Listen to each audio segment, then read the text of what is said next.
Hey everyone, Alvin here. In today's video, I'm going to be reviewing KLM's business class service from Vancouver to Amsterdam, flying on board the 777-200 aircraft.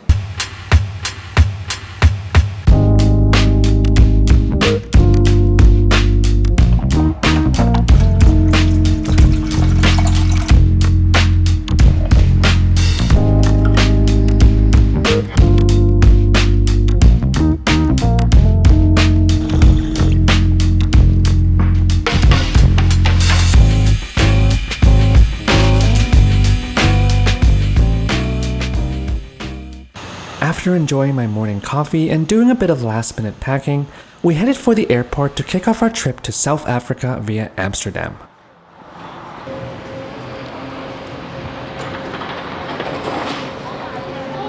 At the time of this video, Vancouver Airport was just getting busier again after the COVID lockdowns, and still required masks throughout the airport.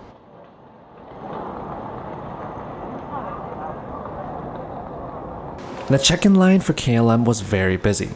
Thankfully, as we were flying KLM business, we got to bypass that by using the priority check-in lane, which was pretty much empty.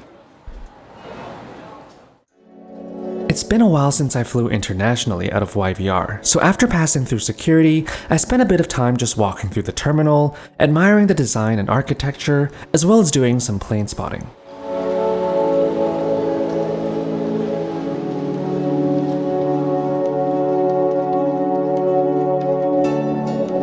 I was particularly excited to check out the Pier D expansion, which had just opened a few months prior to the filming of this video.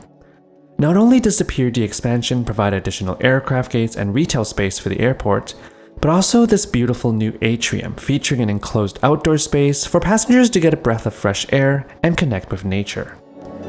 Unfortunately, the outdoor space was closed at the time due to operational issues, but I believe it has since been opened. I found this really cool spot at the end of Pier D. You can see a lot of the aircraft movement from here, especially some of the landings, and especially when they're taxiing for departure, they'll kind of taxi past this area. You can get some pretty nice shots.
I'm just doing some exploration around the new Pier D terminal expansion here at YVR.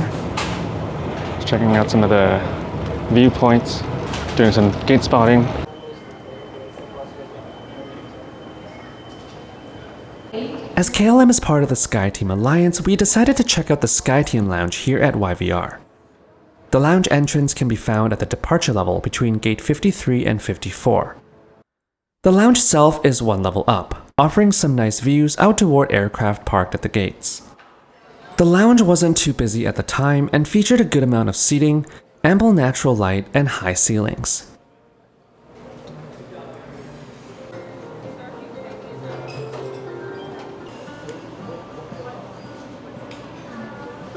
I particularly enjoyed the noodle bar, which offered a variety of Asian dishes, such as this pork and shrimp wonton noodle soup, which was delicious. I also got a plate of their xiao mai, or pork dumplings. It wasn't as good as the ones from dim sum restaurants, but pretty good considering we're at an airport. While visiting the restrooms, I checked out the wall of Skyteam Alliance members. Here's the one we'll be flying on shortly. The inbound flight from Amsterdam was 1.5 hours behind schedule, so we had a lot of time to chill. We arrived at our gate early to watch our aircraft arriving, a 777-200ER, registration Papa Hotel, Bravo Quebec Papa.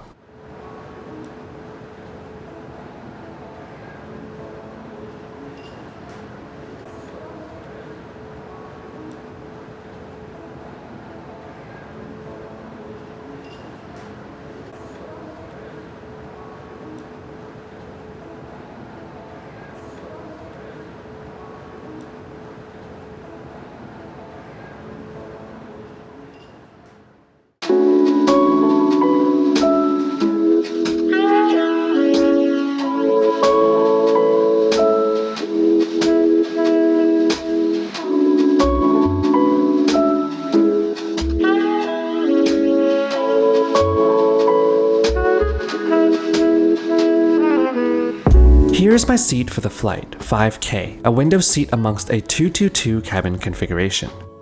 While this might be a good setup if you have a travel buddy, it does mean window seat passengers do not get direct aisle access.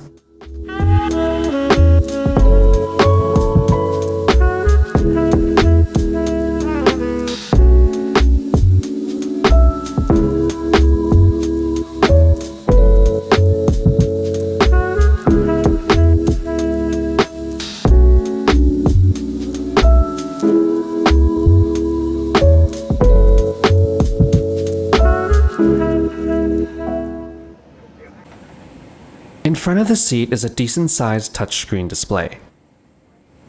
Below that is a small storage pocket for small personal items. Here's my iPhone 12 Pro Max for scale. Below is the footrest. It's pretty deep, but a little narrow. You have some room for shoe storage on the floor below the footrest, but not much. A blanket is provided by KLM. A side table is shared between you and your seat neighbor. Behind the side table are some controls to adjust the seat. Below that is the IFE controller. In the literature pocket beside the seat, you'll find a safety card, in my case one that was in very bad shape, and a sickness bag. Here's the KLM amenity kit provided for this flight. We'll have a look at the contents later. The tray table swings out by pulling up on this latch. The table was decently sturdy and you can slide it forward and backwards.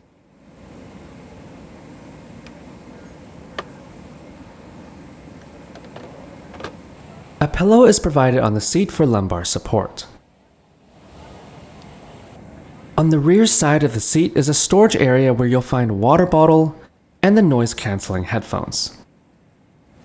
Along the back here, you'll find the universal power outlet, a USB charging port, and the headphone jack.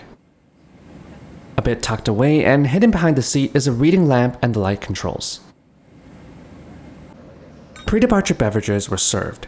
I got the orange juice while Peterson got the champagne. Our meal orders were also taken at this time. Recommended on this flight to wear a face mask for your nose and mouth.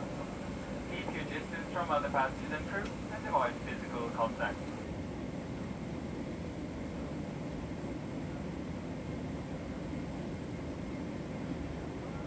Let's have a look at the amenity kit while we're still on the ground. The kit consisted of earbuds, toothbrush and toothpaste, Rituals lotion and lip balm, socks, a pen, and an eye mask. Overall, a pretty well-stocked amenity kit. The IV screen was responsive, which made scrolling through the abundant entertainment options a pleasant experience.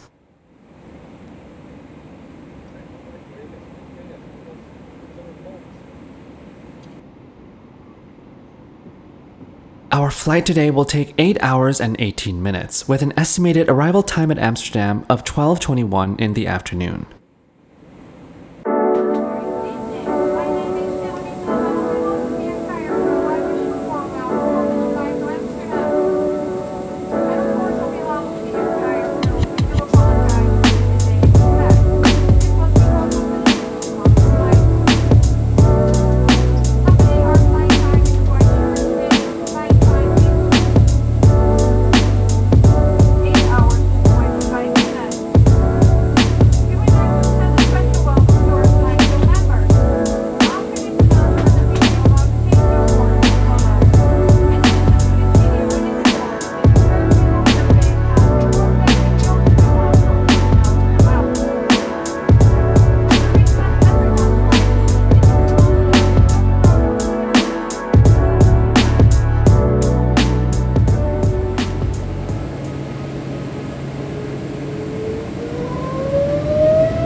Here are the noise-cancelling headphones provided by KLM.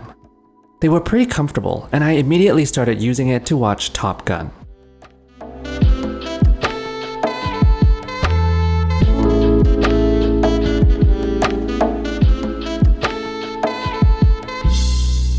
Prior to the start of the meal service, hot towels were handed out.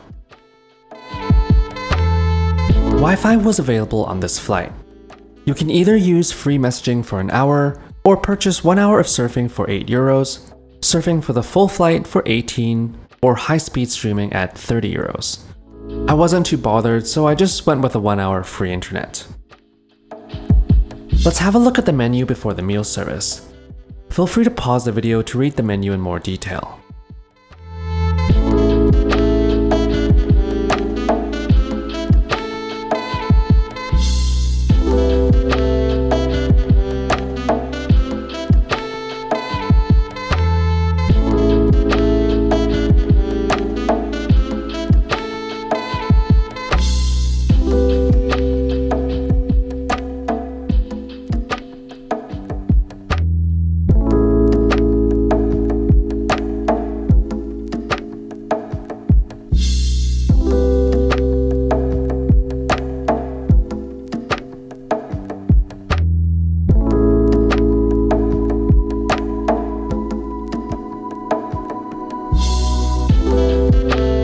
Appetizer, I opted for the marinated shrimp on mashed peas with roasted garlic cream and toasted quinoa. Alongside the appetizer, you get a salad and a bread roll with a large slab of butter. For my drink, I asked for a cranberry juice. The salt and pepper shakers come in the shape of clogs, which are a type of traditional shoes in the Netherlands. Here's the main entree, a selection of local delicacies, including filled pierogi dumplings in chipotle sauce, chicken-filled cabbage rolls, fried onion rings, and sweet potato fries. I quite enjoyed the meal, being able to sample a variety of different dishes. However, Peterson didn't enjoy it too much. To wrap up the meal, I got the petite grand dessert of chocolate and fruit petit fours, a macaron, and fresh yellow fruit with whipped cream. It was a bit underwhelming both in terms of taste and presentation. However, I did enjoy the chocolate KLM houses that the crew handed out, which went really well with the coffee.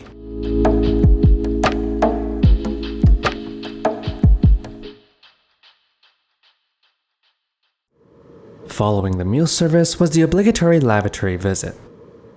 It was a pretty standard lavatory with not too much going on. Rituals hand lotion and body mists are provided. I appreciated the design of the KLM houses on the wall. It reminded me of the displays of KLM houses in the Amsterdam Lounge.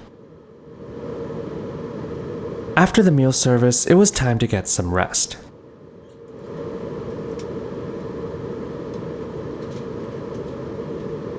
I set up my bed and blanket and configured the seat into a comfortable lounging position and got some shut-eye.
After enjoying a beautiful sunrise over the Atlantic, I got myself a stroopwafel from the galley and enjoyed a morning snack.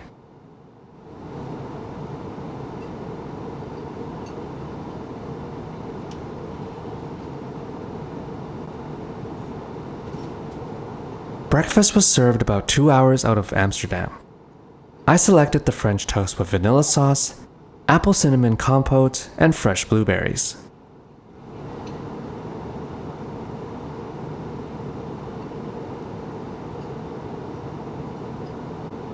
On the side was a bircher muesli with fresh fruit, a cold plate of smoked salmon with cucumber and cream cheese, and a croissant with strawberry jam. For drinks, I had a coffee, as well as an apple juice. Overall, the meal was very delicious. As you can see here, obviously I wasn't very awake yet. Before descending into Amsterdam, the crew came around to deliver the KLM Dutch Houses, their signature gift to all business class travelers. Peterson and I made sure to pick ones that we didn't have before, to try to collect all of them over time and build a miniature Dutch city at home.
This landing sequence is a bit long, but I thought I'd leave it in as it was a very beautiful approach into Amsterdam.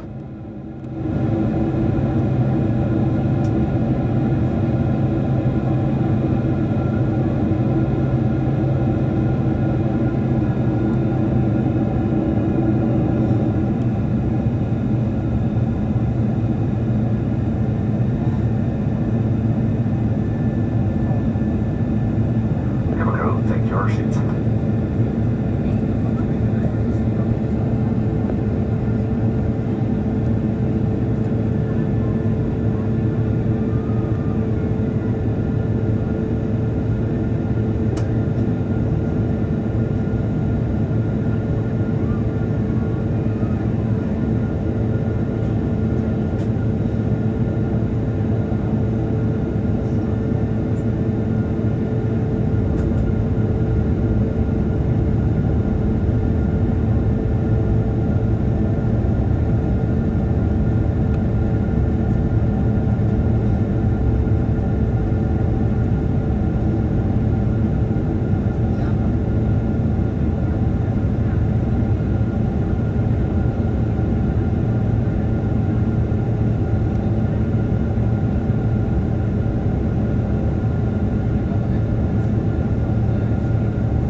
Overall, it was a great flight with KLM. The seats felt a bit dated, and the 222 seating isn't the most sought-after cabin configuration, but was comfortable for the 8-hour flight. For the most part, the meal service was good, but with some pockets for improvement, such as the main dessert. The crew were great and provided a good balance between attentiveness and allowing us time to rest. And finally, the views at many stages of this flight were really scenic. And that's a wrap for another trip report. I hope you enjoyed my review of KLM's business class service on board their 777-200ER.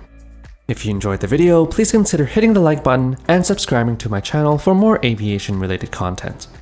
Thanks for watching, happy travels, and I'll see you in the next one.